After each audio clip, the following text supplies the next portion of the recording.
Mesdames et messieurs, bonjour. Bienvenue à bord du JT DaNews Workwell, le média des nouveaux modes et lieux de travail. Dans ce JT, je vous emmène en Angleterre à la découverte de l'usine du futur et en Australie pour visiter les bureaux Best in Class de BHP. Nous découvrirons également ces bureaux-cabines qui fleurissent dans les gares et les centres commerciaux et nous terminerons en expérimentant la visioconférence façon télétransportation imaginée par Portal. Rendons-nous donc en Angleterre, dans le Kent, à la rencontre du fabricant britannique de vélos pliants Brompton, qui vient de dévoiler son intention de construire un siège social et une usine neutre en carbone conçue par l'agence Holloway Studio à Ashford, dans le Kent. L'entreprise fait le pari de quitter la banlieue de Londres pour une localisation plus nature, mais reliée à la capitale et à l'Europe via l'Eurostar. Présentée comme une usine du futur, l'installation sera située dans une zone de terre humide, inutilisée, qui sera réensemencée pour devenir une réserve naturelle. Prévu pour 2027, le bâtiment disposera d'installations de production ouvertes au public et d'un accès dédié au vélo via une rampe cyclable surélevée serpentant au-dessus des plans d'eau qui entourent le site. L'ambition est que le bâtiment soit neutre en carbone, mais aussi à la pointe de la technologie pour que Brompton atteigne son objectif de produire 200 000 vélos par an. Le développement durable a été un élément central de la conception.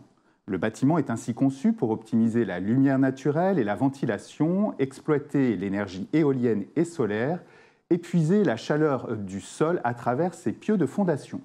Le studio d'architecture s'est également engagé à s'approvisionner en matériaux de manière responsable, à évaluer le carbone incorporé dans le bâti et à s'assurer que le site pourrait être adapté à d'autres utilisations à l'avenir. Avec une forme circulaire rappelant une roue, le bâtiment sera surélevé de 2,2 mètres au-dessus du sol afin de minimiser son impact sur le paysage et sur la faune.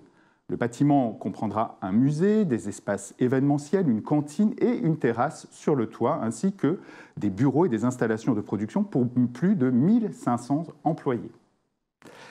Direction Adélaïde maintenant, en Australie, où BHP, compagnie minière et énergétique, a obtenu pour son nouveau site le meilleur index LMI évaluant la qualité des espaces de travail décerné par l'Institut Leesman. Avec un score de 79,1 sur 100, les espaces de travail de BHP à Adélaïde ont atteint un sommet. Les bureaux, initialement situés dans 2 immeubles de la même rue, avec un aménagement conventionnel en open space, avec des postes de travail attribués individuellement, ont été regroupés dans un nouvel emplacement situé non loin, à 15 minutes à pied. Les dirigeants de BHP ont souhaité profiter de cette opportunité pour adopter des aménagements plus flexibles, mais aussi offrir aux employés des espaces plus ouverts et favorisant la créativité. Des investissements importants ont été consentis sur la qualité du mobilier, mais aussi sur les espaces collectifs et de bien-être. L'Institut Leesman a été chargé d'évaluer la qualité des espaces de travail avant et après le déménagement. Et surprise, les résultats ont surpassé toutes les attentes. Alors qu'un tiers seulement des collaborateurs disaient se sentir fiers de faire visiter leur bureau avant le déménagement, ils étaient près de 92% à penser la même chose après. De même, alors que 54% des employés estimaient que leur lieu de travail était un environnement agréable pour travailler avant le déménagement, ils étaient 89% à penser cela après. Plus important encore, après l'emménagement, plus de 9 collaborateurs sur 10 estimaient que leur nouveau lieu de travail avait un impact positif sur l'image de l'entreprise, contre moins de 4 sur 10 avant le déménagement. Donc qu'il s'agisse de détente, de productivité ou de créativité, les scores atteints dans les nouveaux aménagements augmentent de 25 à plus de 50 points par rapport à la situation de départ. Un résultat obtenu grâce à la mise en place de nouveaux espaces dynamiques décloisonnés et plus conviviaux, ainsi que des tailles qui n'en est pas un, des espaces de travail individuels au calme. De plus, près de 90% des collaborateurs estiment que les conversations téléphoniques ou privées, ainsi que les réunions informelles ou non planifiées, sont mieux prises en charge dans les nouveaux aménagements. Une réussite pour BHP qui cherche ainsi à attirer et fidéliser les meilleurs talents mondiaux en leur offrant, je cite, une expérience de classe mondiale.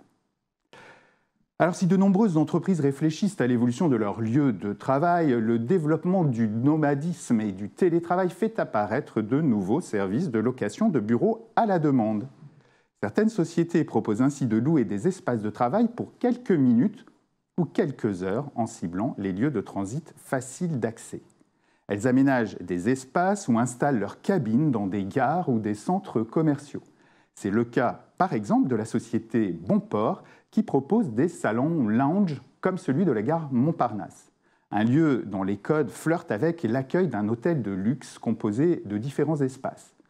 Tables de travail partagées, petites alcôves, espaces cosy et même pour ceux qui souhaiteraient conserver une plus grande confidentialité, des cabines privatives de 2 à 4 personnes. Les espaces disposent tous de prises et de ports USB et l'entreprise propose une connexion Wi-Fi sécurisée. Bien entendu, ces services ont un coût. 12,50 € de l'heure pour un espace dans le salon, 42 € de l'heure pour une bulle privative. À ce prix, les visiteurs bénéficient de café, thé, croissants et biscuits à volonté. L'entreprise vise 5 nouvelles ouvertures en 2022. Hé, vous là-bas là, venez voir. Et si je vous disais que demain vous allez pouvoir travailler n'importe où? Que votre bureau sera réservable et accessible en 3 clics depuis votre téléphone. Autre exemple avec la société Cabine, avec un K, créée fin 2019, qui a développé une offre de micro-working grâce à des cabines qui sont en fait de parfaits petits bureaux mobiles pouvant accueillir jusqu'à 4 personnes. Ne nécessitant qu'une prise de 120 volts pour fonctionner, ces cabines peuvent être facilement installées, voire transportées d'un lieu à un autre. Pour y accéder, il suffit de télécharger l'application dédiée et de demander le code à composer. L'application indique aussi les plages horaires disponibles qu'il est possible de réserver à l'avance ou au dernier moment.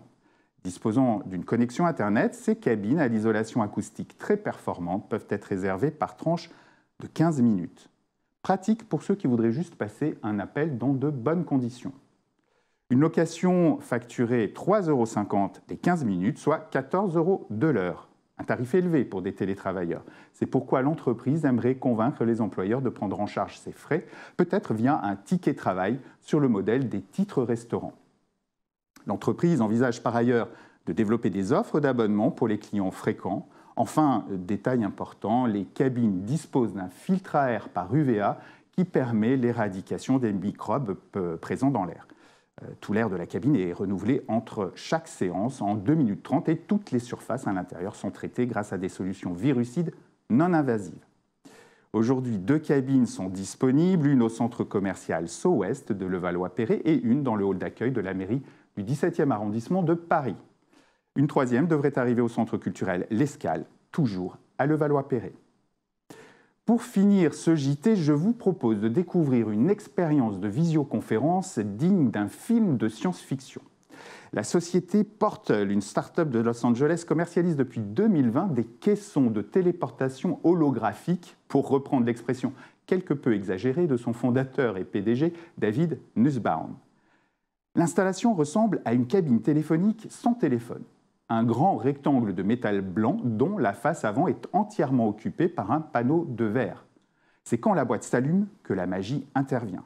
Filmé sur un fond blanc, votre interlocuteur apparaît grandeur nature dans le caisson avec un réalisme époustouflant. Les détails, les ombres, l'impression de profondeur sont telles qu'on croirait le voir en 3 dimensions. Plus d'une centaine de caissons sont aujourd'hui fonctionnels. Le système n'est pas gratuit, posséder son propre kit de téléportation revient à environ 100 000 $ et l'essentiel des acheteurs sont aujourd'hui des entreprises du secteur de l'événementiel.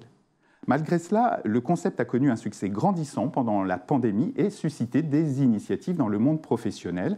Le Canadien ARHT Media a ainsi lancé en décembre dernier une offre appelée Holoprésence en partenariat avec WeWork.